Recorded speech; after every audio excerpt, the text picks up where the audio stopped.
Camera गेले मागे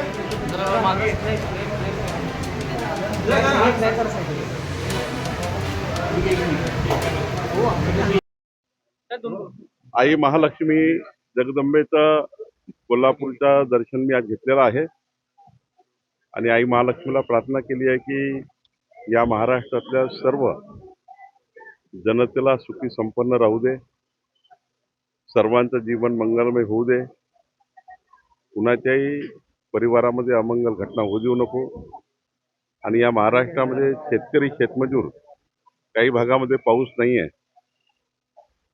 आई महालक्ष्मीची कृपा होईल आणि आत्ता जो ऑगस्ट आणि सप्टेंबर या महिन्यामध्ये जिथे पाऊस नाही तिथे पाऊस जर आला तर आमच्या महाराष्ट्राला शेतकऱ्याला समृद्धी येईल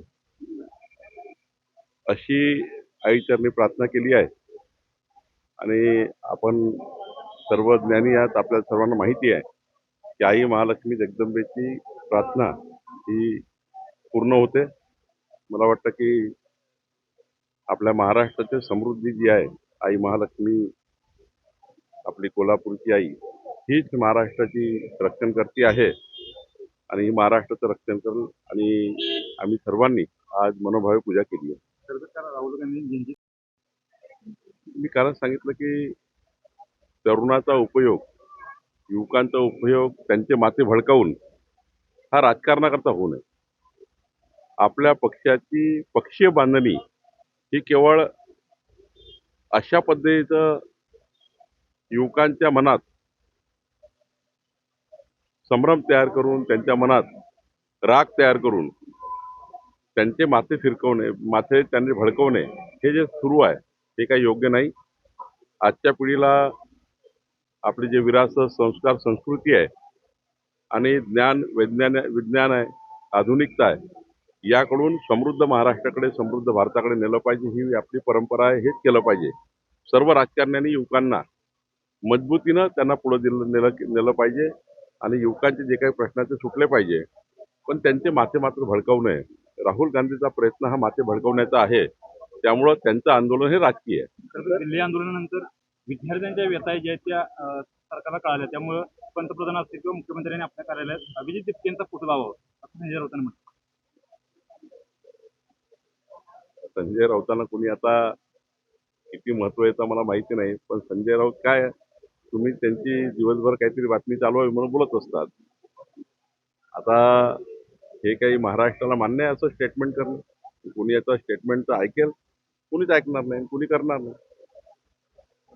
तर महसूलमध्ये आपण इतके धडाधड निर्णय घेतले, लोक कल्याणकारी आपण खूप चांगले निर्णय घेतलेत. आमच्या कोल्हापुरांची एक मागणी आहे, आता खंडपीठ होते कोल्हापूरला, तर कोल्हापूरला महसूल आयुक्तांचं कार्यालय व्हावं अशी, विभागीय आयुक्तांचं कार्यालय अशी मागणी काय नाही. तर याच्यामध्ये दोनच भाग आहे की महसूल आयुक्ताचं कार्यालय व्हायचं असेल तर जनगणना येऊ द्यावी लागेल आणि जनगणना आल्यानंतर नेमकं मग कसं या पश्चिम महाराष्ट्राचं विभाजन करता येईल, दोन भागामध्ये विभागीय आयुक्तामध्ये, हाही विचार करता येईल. जसं मराठवाड्यामध्ये 8 जिल्हे एक विभागीय आयुक्ताला आहे, नांदेडला व्हावं की लातूरला व्हावं ही मागणी आहे.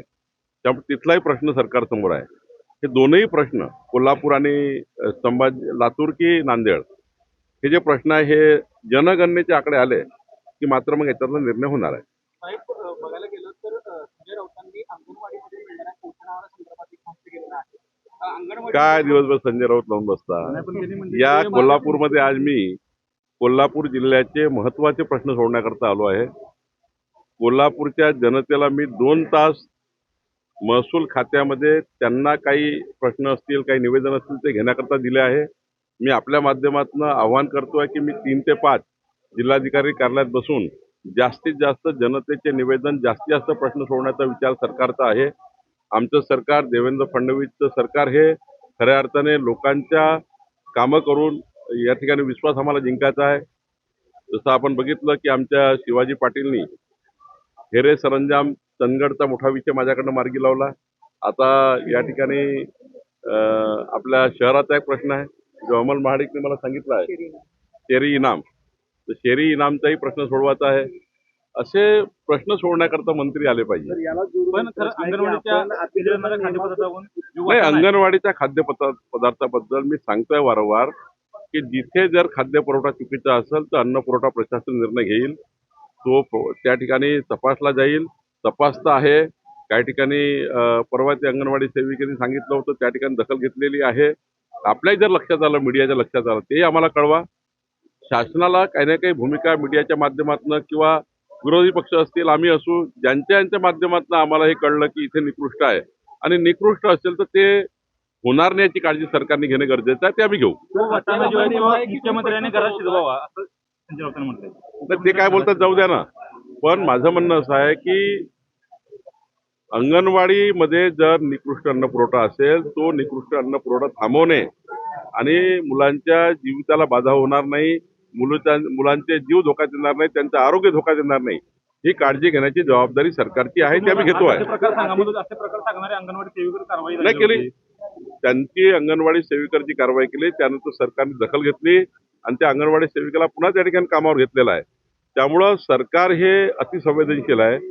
जर असं प्रकार जर कुठे आढळले तर आम्ही त्यात लक्ष घालू आणि कुठल्याही परिस्थितीत मुलांच्या आरोग्याला धोकादायक होणार नाही याची काळजी घेऊ. आपण म्हणताय की तुम्ही सगळे प्रश्न सोडवण्यासाठी आपण इथं कोल्हापूरमध्ये दौरा सगळे नाही म्हटलं, जनतेचे निवेदन घेण्याकरता निवेदन देण्यासाठी जेवढे माझ्या अधिकारात आहे ते सारे सुटेल, जे माझ्या महसुली कायद्यात आहे ते सारे सुटेल आणि जे निर्णय काही घ्यायचे असतील सरकारकडून ते घेऊ. बरं, याला सैनिक टाकळी जे तहसीलदारांच्या नावाने आहे त्यांच्या सहित कोटा शिक्का तयार करून जर शेतीचे आदेश काढण्यात आले, तुम्ही यायच्या आधारे 19 जणांवर गुन्हे दाखल झाले. कुठेतरी तुम्ही येणार म्हणून रात्री घेऊन गुन्हे दाखल झाले, तर ह्याच्या आधी संपूर्णपणे जो बेफिकिरीचा कारभार आहे तो चालू होता. नाही, माझं कारवाई होणार नाही. मी आमचं सरकार हे पारदर्शी, लोकाभिमुख आणि संवेदनशील आहे. कालपर्यंत गुन्हे का दाखल झाले नाही याचाही तपास मी करेन. मी याच्यापूर्वी गुन्हे दाखल केले असेल, ते माझा दौरा आहे म्हणून केले असेल, हे मी तपासेल. पण या कोल्हापूरमध्ये महसुली प्रशासन पारदर्शी, गतिमान चाललं पाहिजे का? चाललं पाहिजे. हीच भूमिका आमची आहे, आमच्या सरकारची आहे. आणि काही राहिलं असेल तर मी आज बसणार आहे. 3 ते 5 जनतेचे निवेदन घेणार, मग 5 ते 7 आमच्या अधिकाऱ्याशी बसणार आणि काय अधिकाराचे प्रश्न आहेत, काय अडचणी आहेत त्याही समजून घेणार आणि लोकांची निवेदन जे येतील त्यावरही मी मार्ग काढून जाणार आहे. पुण्यामध्ये बघायला शासनाची दरबार झालेली आहे, कृत्रिम दरबार आहे आणि ह्याच्यामध्ये खूप मोठा घोटाळा अशा पद्धतीचा संशय व्यक्त केला. त्यांनी संशय व्यक्त केला. संशय व्यक्त करणं त्यांचं काम आहे. पण आमच्या सरकारमध्ये घोटाळा काही नाही आहे. एक गोष्ट मात्र खरी आहे. मधल्या काळामध्ये साखरेचे भाव कमी असल्यामुळं काही कारखानदार डायरेक्ट इथेनॉलवर गेले आणि इथेनॉलची जास्त निर्मिती झाली, साखर कमी झाली. किमान तो एक काही फरक आहे का ते तपासायला लागेल. मी काही मला पूर्ण माहिती घ्यायची आहे कशामुळे हे होत आहे. पण मुख्य प्रश्न आहे की मागच्या वर्षी साखर जास्त व्हायची, साखरेचे भाव पडायचे, साखरेचे खूप स्टॉक असायचे. पण मधल्या काळामध्ये इथेनॉलवर खूप मोठ्या प्रमाणात लोक शिफ्ट झाले आहेत. त्यामुळे थोडा फरक पडला असेल. नाही, ते लक्ष टाकताय. ते महागाई, साखरेचे रेट वाढू नये याकरता राज्य सरकार, केंद्र सरकारने काय केलं पाहिजे याची भूमिका आम्ही घेतलेली आहे. येणाऱ्या उद्याच्या कॅबिनेटमध्ये याची चर्चा होणार आहे. माननीय मुख्यमंत्र्यांनी लक्ष टाकलेलं आहे. केंद्र सरकारमध्ये माननीय पियुष गोयलजींनी लक्ष टाकलेलं आहे. निश्चितपणे यातला मार्ग काढणार आहोत. नाही, साखरेचा साठा असेल तर साठेबाजावर कारवाई होणारच आहे. ती करतोच आहे आपण आणि ती करूच. पण महत्वाचं काय की जास्तीत जास्त यावेळेस गाळप जे आहे किंवा ऊसाचे जे शेतकरी आहेत किंवा ऊसाचे जे कारखानदार आहेत ते इथेनॉलवर मोठ्या प्रमाणात शिफ्ट झाले, तेही बघावं लागेल.